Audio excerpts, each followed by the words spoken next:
ಇದನ್ನು ಯಾಕೆ ಮೊದಲು ಚರ್ಚೆ ಮಾಡ್ತಾ ಇದ್ದೀನಿ ಅಂದರೆ ಡಿ ಕೆ ಶಿವಕುಮಾರ್ ಅವರು ಇದನ್ನು ಭಾಳಷ್ಟು ಸೀರಿಯಸ್ ಮಾಡ್ತಾ ಹೋದ್ರೆ ಅದರ ಪರಿಣಾಮ ಏನಾಗ್ಬೋದು ಅನ್ನೋದ್ರ ಬಗ್ಗೆ ಇವೆಲ್ಲ ಸಂಕೇತಗಳು ಆಲ್ರೆಡಿ ಈಗಾಗಲೇ ಒಂದು ವಿಷಯ ಹಿಂದಿನ ಎಪಿಸೋಡಲ್ಲಿ ಚರ್ಚೆ ಮಾಡಿದ್ದದ.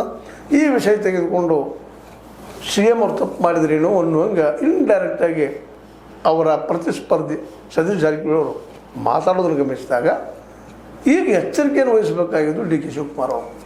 ಯಾವ ಹೆಜ್ಜೆ ಇಟ್ಟರೆ ಯೋಗ್ಯ ಆಗ್ತದಪ್ಪ ಅಂತೇಳಿ. ನಿಜವಾಗಿಯೂ 80% ರೈತರು ಭೂಮಿಯನ್ನು ಮಾರಲಿಕ್ಕೆ ಕೊಡಲಿಕ್ಕೆ ತಯಾರಿದ್ದಾರೆ. ಅವ್ರು ಯಾರು ಲಿಸ್ಟ್ ಬಿಡುಗಡೆ ಮಾಡಲಿ ಅದನ್ನೆಲ್ಲ ಒಂದು ಆ ರೀತಿಯಾರೇ ಆಗಲಿ ಫೈನಲ್ ಆಗಲಿ. ಇಲ್ಲಾಂದರೆ ಇವ್ರು ಏನು ರೈತರು ಎಲ್ಲರ ಕಡೆ ಸರ್ವೆಗೆ ಹೋದವ್ರಿಗೆ ಮೀಡಿಯಾದ ಮುಂದೆ ಬಂದು ಹೇಳ್ತಾ ಇದ್ದಾರೆ, ನಾವು ಕೊಡೋದಿಲ್ಲ, ರಕ್ತ ಇರಲಿ ಮತ್ತೇನೂ ಆಗಲಿ, ರೂಪಾಯಿ ಹಿಡಿಯುವಂಥ ಮಾತುಗಳು ಮಾತಾಡ್ತಾ ಇದ್ದಾರೆ. ಆ ರೈತರೆಲ್ಲ ಅವ್ರು ಸಂಕಟ ಆಗ್ತದೆ ರೀ. ಫಲವತ್ತಾದ ಭೂಮಿ ಅದ್ರಲ್ಲಿ ತಪ್ಪೇನಿಲ್ಲ. ಫಲವತ್ತಾದ ಭೂಮಿಯನ್ನು ಹೆಂಗೆ ಕೊಡೋದು ಅನ್ನೋದು ಅವ್ರಿಗೆಲ್ಲ ಬಂದಂಥ ದೊಡ್ಡ ತೊಂದರೆ. ಅವ್ರು ನಿಜವಾಗಿ 80% ಇದ್ದರೆ ಈ ನೋಟಿಫಿಕೇಶನ್ ನೋಡಿಸಿದ್ದಾರೆ.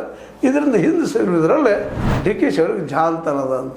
ಇದರ ಆಜ ಒಂದು ಏನಪ್ಪ ಅಂದರೆ ಇದು ತಮ್ಮ ವೈಯಕ್ತಿಕ ಗ್ರಜ್ಜ ಅಥವಾ ತಮ್ಮ ವೈಯಕ್ತಿಕ ಪೆಟ್ಟು ಬಿಡ್ತದೆ ಅಥವಾ ನಮ್ಮ ಗೌರವ ಪೆಟ್ಟು ಬಿಡ್ತದೆ ಅನ್ನುವಂಥದ್ದು ಸಾರ್ವಜನಿಕ ರಂಗದಲ್ಲಿದ್ದವ್ರಿಗೆ ಇದು ಇರಲೇಬಾರ್ದು. ಅದಿತ್ತದ ತೊಂದರೆ ಅನುಭವಿಸೋದು ಅವರ ಆಗ್ತದೆ, ಮತ್ತಾರು ಅಲ್ಲ. ಇವತ್ತು ನಿಜವಾಗಿಯೂ ಬಿಡದಿ ವಿಷಯದಲ್ಲೇ ರೈತರು ಹೋರಾಟಕ್ಕೆ ಬರ್ತಾ ಇದ್ದಾರೆ. ರೈತರು ತಾವು ಗುಂಪುಕೊಂಡು ಬರ್ತಾ ಇದ್ದಾರೆ. ಇಡೀ ರಾಜ್ಯದ ಗಮನವನ್ನು ಬಿಡದಿ ಇವತ್ತು ಸೆಳೀತಾ ಇದೆ. ಅದರಲ್ಲೂ BJP ಅವ್ರ ಜೊತೆ ಕೂಡ್ತಾ ಇದ್ದಾರೆ. ಈಗ JDS ಕೂಡಿದೆ. ಈ ವಿಷಯದಲ್ಲಿ ಡಿ ಕೆ ಶಿವಕುಮಾರ್ ಅವರಾಗಿರ್ಬೋದು, ಸಿದ್ದರಾಮಯ್ಯನವರಾಗಿರ್ಬೋದು, ಅದರಲ್ಲೂ ಸಿದ್ದರಾಮಯ್ಯರ ಅನುಭವದ ಚರ್ಚೆ ತಗೊಂಡು ವಿಷಯವನ್ನು ಯಾವ ರೀತಿ ಇದನ್ನು ಹ್ಯಾಂಡಲ್ ಮಾಡಬಹುದು